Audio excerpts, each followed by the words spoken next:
오늘 말씀의 제목은 하나님이 세상을 이처럼 사랑하사입니다.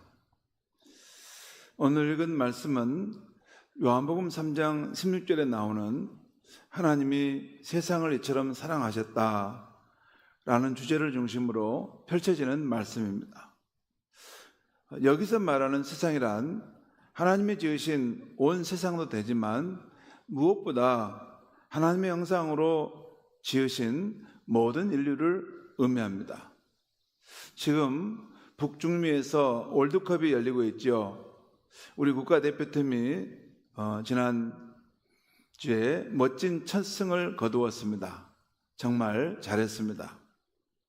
금주 금요일에도 우리 멕시코 팀과 제2차전이 있다고 하는데 함께 보고 싶으신 분은 교회 오셔서 함께 보시면 더 좋겠습니다. 아무튼 세계 모든 국가의 사람들은 대부분 축구를 좋아합니다. 하나님은 이렇게 모든 민족과 국가의 사람들을 극진히 사랑하셔서 독생자를 주셨으니 누구든지 그를 믿음으로 멸망하지 않고 영생을 얻게 하셨다. 이것이 하나님의 진리의 말씀입니다. 일반적으로 하나님에 대한 우리 인간의 생각이 중요하다고 생각합니다. 그러나 진짜 중요한 것은 우리 인간에 대한 하나님의 생각입니다.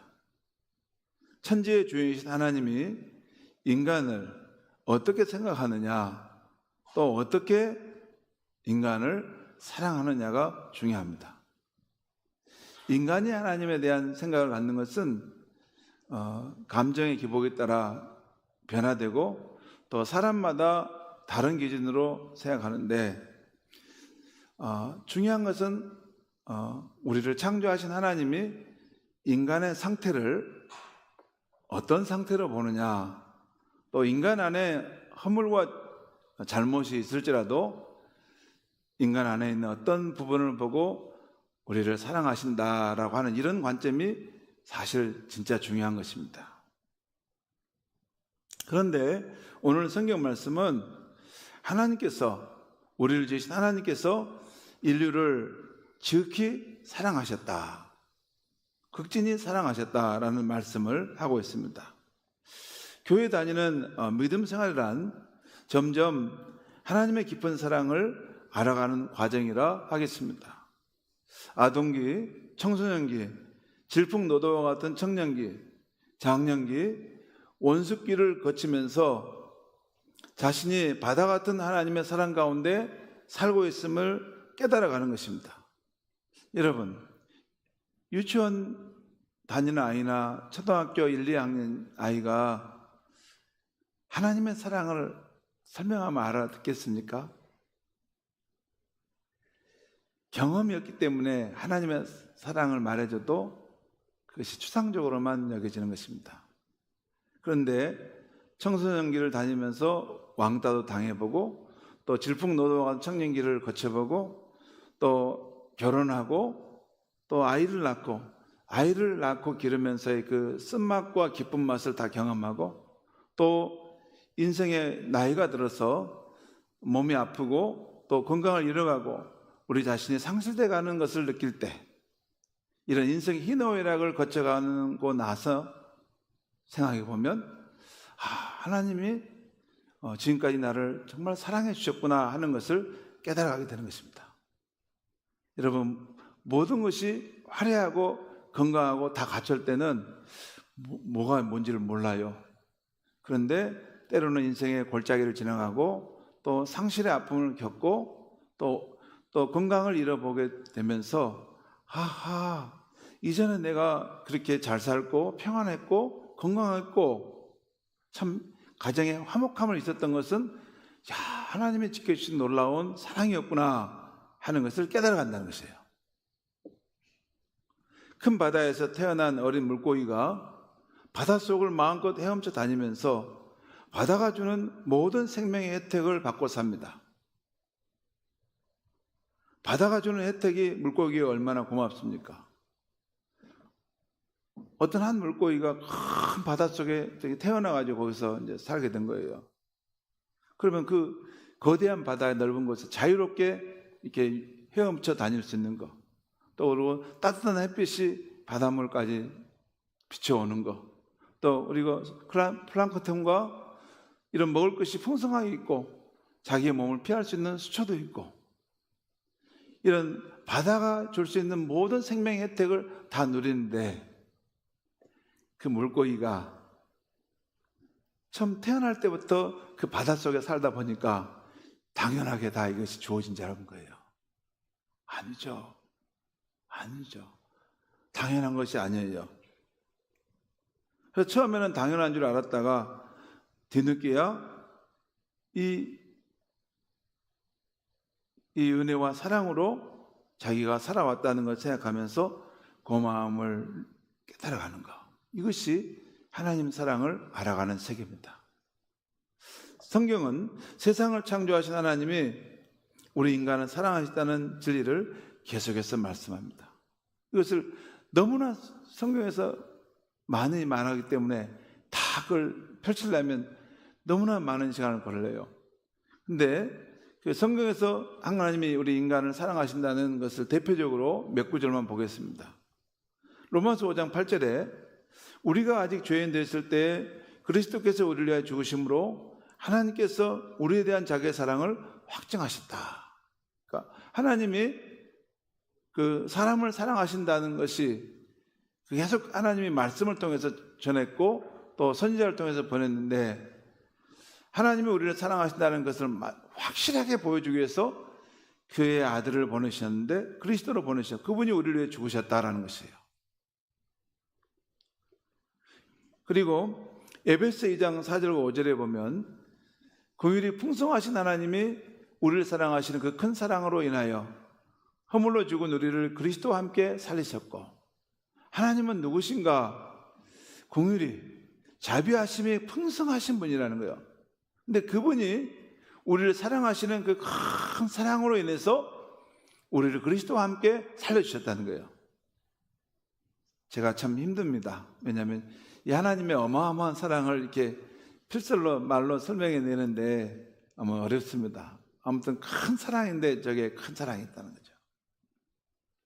그리고 요한일서 4장 8절과 9절에 보면 하나님은 사랑이심이라, 그러니까 하나님은 그 자체가 사랑이시라는 거예요. 하나님은 모든 그분의 존재와 활동과 그분의 영향력은 모두 다 사랑이에요. 사랑. 하나님이 정의와 공의를 심판하시는 것도 있지만 그것도, 하나님의 공의조차도 하나님의 사랑이 있는 거예요. 가운데에서 하나님이 그 사랑이 그의 삶을, 우리 하나님의 공의와 심판도 덮고 있다는 거죠. 하나님은 사랑이신데 하나님의 사랑이 우리에게 이렇게 나타난 바 되었다는 것이죠. 하나님이 자기의 독생자를 세상에 보내시면 그로 말미암아 우리를 살리려 하심이라.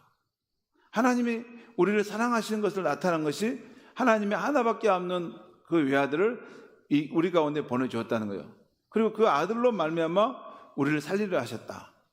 여러분, 우리를 살리려 하셨다는 것은 무슨 의미입니까? 죽을 수밖에 없었다는 것을 전제하고, 그래서 아들을 통해서 우리를 살려내시려고 하신 것이 속에 하나님의 사랑이 있다라는 것을 말씀한 거예요. 이렇게 성경은 하나님이 우리를 사랑하신다고 계속 말씀하고 있습니다. 하지만 우리는 하나님의 사랑이 너무나 커서 그런지 느끼지 못할 때가 많아요. 여러분, 지구는 어마어마한 속도로 공전하고 있습니다. 또한 태양조차도 여러분 어마어마한 속도로 우리 은하 안으로 움직이고 있다는 거 아세요, 여러분? 그런데 인간은 너무나 빠른 속도로 움직이고 너무나 큰 소리가 나게 되면 인간은 그것을 감지를 못해요. 그게 없는 게 아니라 있는데도 그것이 그만큼 너무 크거나 너무 빠른 속도로 움직이면 지금 이게 어떤 상황인지 이게 감지를 못해요. 하나님의 사랑이 너무 크기 때문에 우리 인간은 때로는 이게 잘 감지를 못하는 것입니다. 그래서 하나님의 사랑이 얼마나 큰 것인가를 한번 알아보고 싶었습니다. 일반적으로 부모가 자식에게 주는 사랑이 인간이 받는 가장 큰 사랑이죠.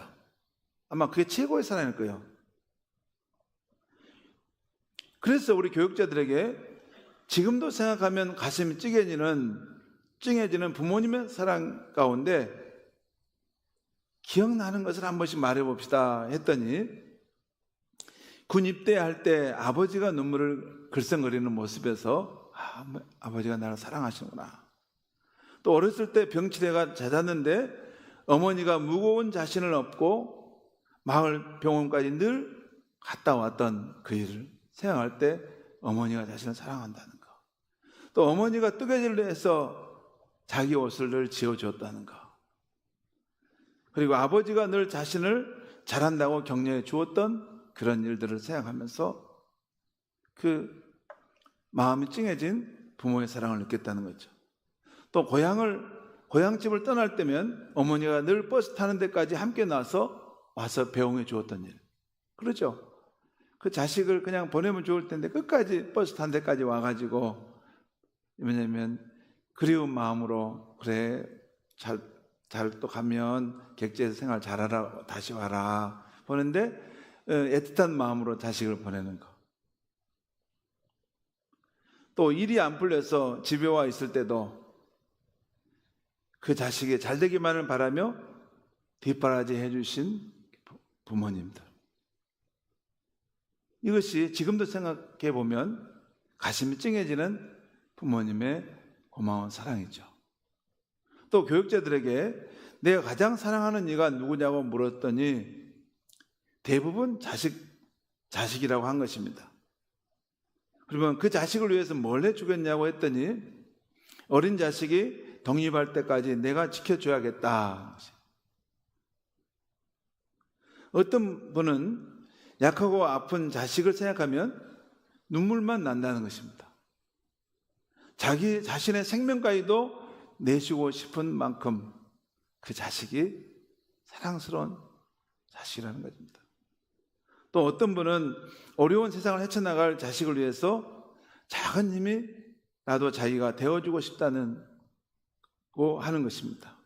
여러분, 이 모든 부모 사랑의 공통점은 오직 자식이 잘 되기만을 바라는 것임을 봅니다.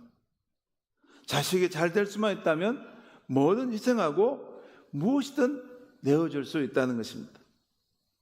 자식이 잘 되기만을 바라는 이 세상의 모든 부모님의 사랑들.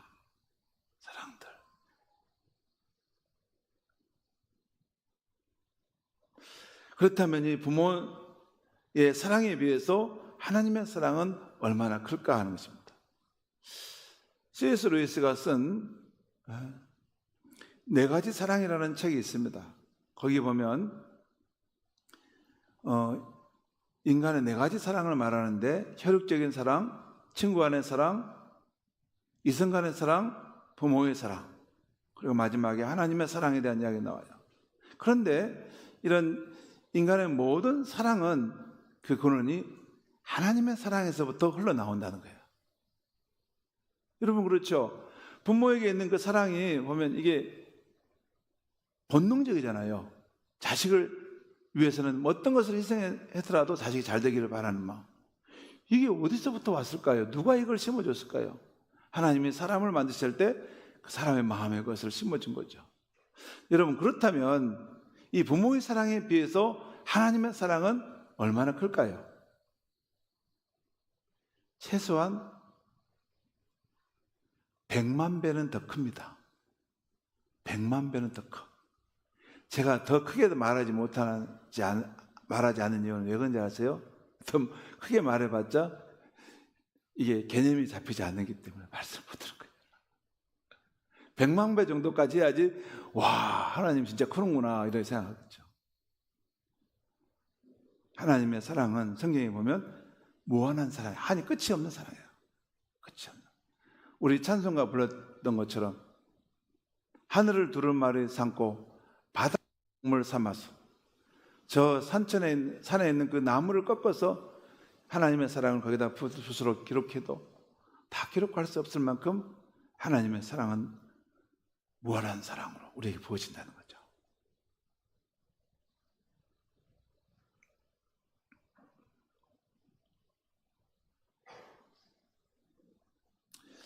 마치 사랑의 눈먼 어머니처럼 우리를 변함없이 사랑하신 하나님. 그래서 하나님은 죄에 빠진 우리 인류를 구원하기 위해서 자신의 하나밖에 없는 아들까지 내실 수 있었던 것입니다. 오늘 우리가 주목할 말씀은 요한복음 3장 16절입니다. 한번 같이 우리 읽겠습니다. 한번 시작.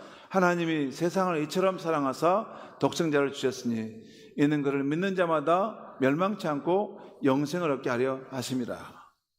이 오늘 말씀 보면 하나님이 우리 인류를 이처럼 사랑하셨다고 했는데 어떻게 사랑하셨다는 말씀입니까? 세 가지입니다. 이 말씀 속에는 세 가지가 나와요. 첫째는 하나님이 우리를 사랑하셔서 그의 독생자를 하나밖에 없는 외아들을 주셨다는 것입니다. 두 번째는 우리 인류가 멸망하지 않도록 우리를 사랑하셨다는 것입니다. 세 번째는 우리 인류가 영생을 얻도록 우리를 사랑하셨다는 것입니다. 오늘 아침에 우리는 두 번째와 세 번째에 대해서 살펴보려고 합니다. 먼저 우리 인류가 멸망하지 않도록 하나님은 우리를 사랑하셨습니다. 오늘 16절 이하의 말씀까지 보면 우리 인류는 하나님으로부터 심판, 정죄, 멸망을 받을 운명에 처해 있다는 사실을 알 수 있습니다. 그런데 하나님이 그 아들을 세상에 주신 것은 세상을 심판하려 하신 게 아니요, 그 아들로 말미암아 세상을 구원받게 하려 하셨다는 것을 말씀하고 있어요. 인간의 삶과 운명에 대해서 가장 권위 있게 말해주는 책인 성경은 일관성 있게 증거하고 있어요. 이 세상은 하나님이 만드신 세상이라는 것입니다. 이 세상은 우연히 어떻게 하다 보니까 이렇게 이런 세상이 생겼다는 게 아니고 태초에 하나님이 천지를 창조하시니라, 이 말씀대로 하나님 말씀으로 이 세상을 창조하셨다는 거예요. 그런데 이 세상이 어느 순간 너무나 많은 것들이 잘못되게 된 방향으로 가버렸다는 거예요. 그대로 놔두면 하나님이 심판을 내릴 수밖에 없는 상황이 되었다는 것입니다. 성경은 원래는 하나님이 세상을 선하게 창조하셨다는 것입니다. 그래서 창세기 1장에 보면 하나님 만드신 것을 볼 때 보시기에 심히 좋으셨습니다.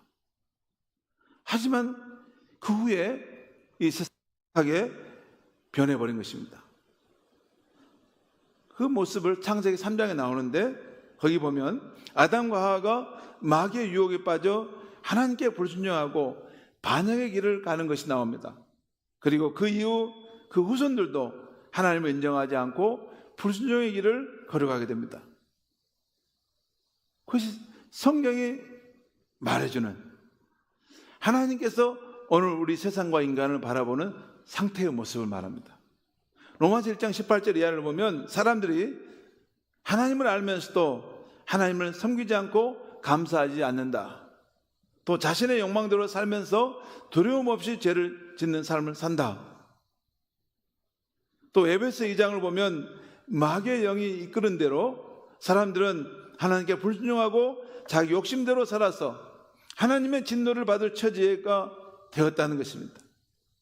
그런데 성경은 하나님께서 이 잘못된 세상을 보시는데 멸망시키지 않고 이것을 바로 잡으시고 회복하시기를 원하셨다는 거예요. 하나님은 얼마든지 새로운 세상을 만들 수 있고 새로운 존재를 만들 수 있지만 그렇지 않으셨다는 거예요. 멸망시키지 않고 잘못되어 간 이 세상을 다시 회복하고 바로 잡으시기를 원하셨다는 거예요.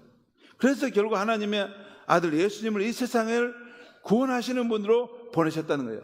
2000년 전 유대 땅에 예수님이 태어나신 것은 잘못되어져 가는 이 세상을 하나님 나라로 바로 세우기 위해서 오신 것입니다.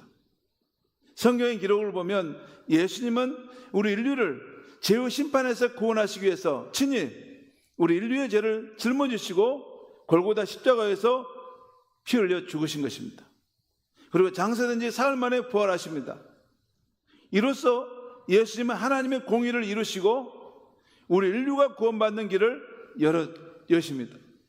그래서 이제는 누구나 하나님의 독생자 예수님을 나의 구원자로 받아들이고 하나님과 화목한 관계를 회복하도록 구원을 받도록 길을 열어주신 것입니다. 이렇게 해서 지난 2000년 동안 온 세계 모든 민족과 국가에서부터 수많은 사람들이 일어나서 예수를 믿고 구원을 받고 하나님의 나라 백성으로 돌아오게 된 것입니다. 이것이 기독교입니다.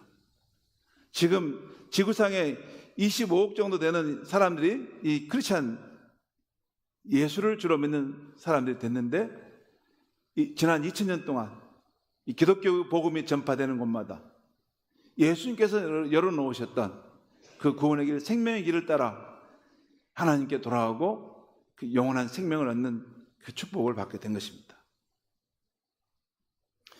여러분, 그런데 만약에 이 세상이 성경이 증거하는 이 예수님의 복된 소식을 받아들이지 않고 거절하면 어떻게 될까요?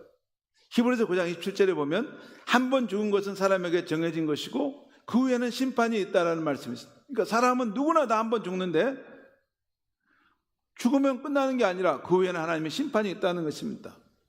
그리고 데살로니가 후서 1장 8절 9절에 이런 말씀이 있어요. 하나님을 모르는 자들과 우리 주 예수의 복음에 복종하지 않는 자들에게 형벌을 내리시려니 이런 자들은 주의 얼굴과 그의 힘의 영광을 떠났어 영원한 멸망의 형벌을 받으리로다. 여러분, 하나님은 그의 아들을 보내서 모든 사람, 모든 민족 누구나 다 하나님께 돌아와서 구원과 생명을 얻도록 하시지만 끝까지 나는 하나님이 있는 것을 원치 않아, 나는 하나님이 없는 길을 내가 하나님에 대해서 마음대로 살 거야, 그러면 자기 길을 가도록 하나님 놔두신다, 그 말이에요.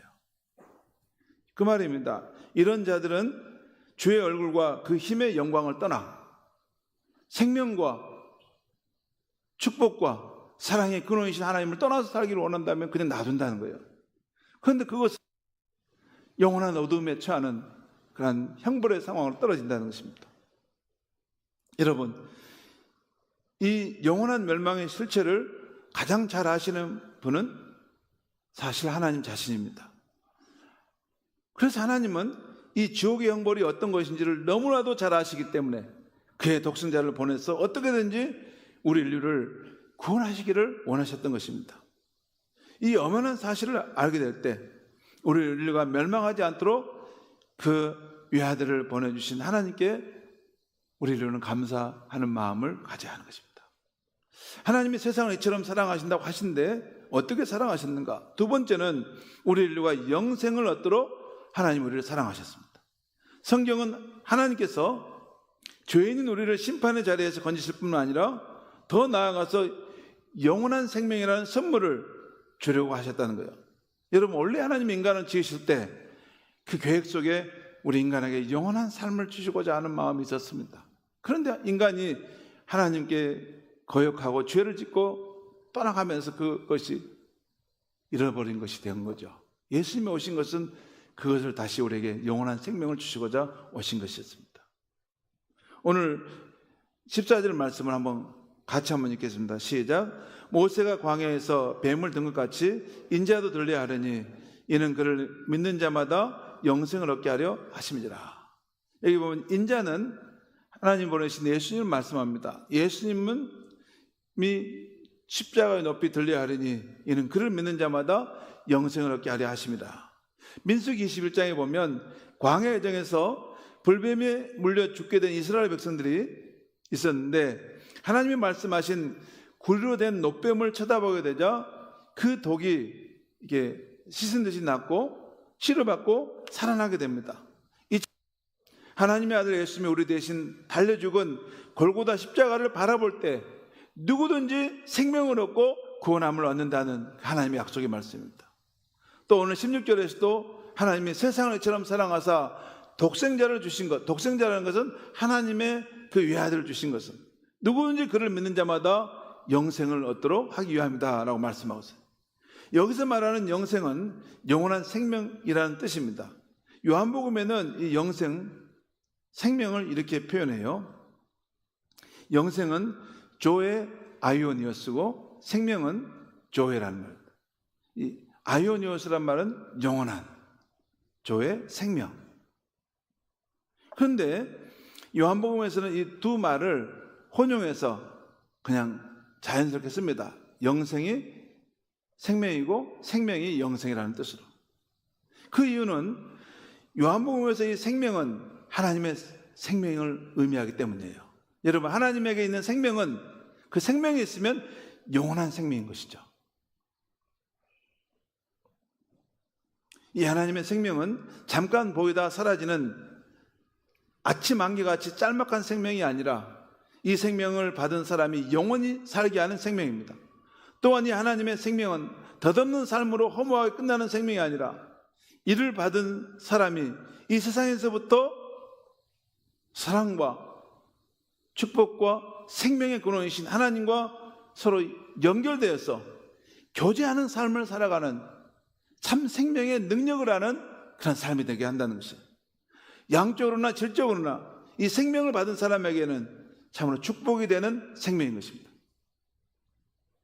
유한하고 짤막한 인생으로 끝나는 것이 아니라 긴 영원한 생명을 누리고 또한 허무하고 덧없이 사그라져가는 인생이 아니라 참 생명, 참 축복의 근원이신 하나님과 연결돼서 이 땅에서